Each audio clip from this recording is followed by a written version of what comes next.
They didn't leave when the relationship ended. They left long before that. Most people misunderstand breakups because they focus on the final moment, the conversation, the silence, the exit. But detachment doesn't happen suddenly. It happens quietly. While conversations still exist, while routines are still intact, while you still think things are mostly fine. That's why the breakup feels shocking to one person and relieving to the other, because for them, the emotional ending already happened. They stopped sharing things they used to share.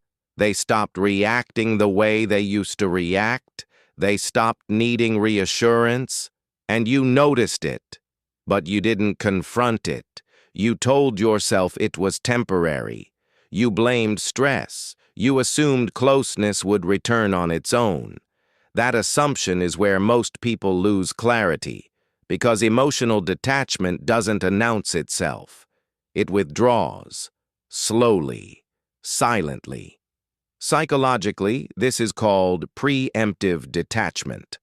When someone senses that a relationship no longer gives them emotional safety or novelty, their mind begins to disconnect before their behavior does. They don't leave immediately. They reduce investment.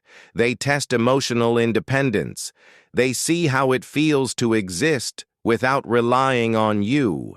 And when that feels stable, the breakup becomes procedural, not emotional. That's why they seem calm when it ends. That's why they don't grieve the same way. That's why their recovery looks effortless. It's not because they didn't care. It's because they already processed the loss while you were still participating. You were present in the relationship. They were preparing for life outside of it. That imbalance creates the pain, not the breakup itself.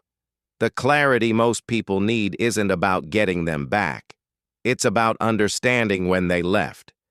Because once you see that, you stop personalizing the ending. You stop replaying conversations. You stop wondering what you could have said differently. They didn't decide to leave that day. They decided to leave when they stopped choosing emotional closeness. The breakup just made it visible. Sit with that.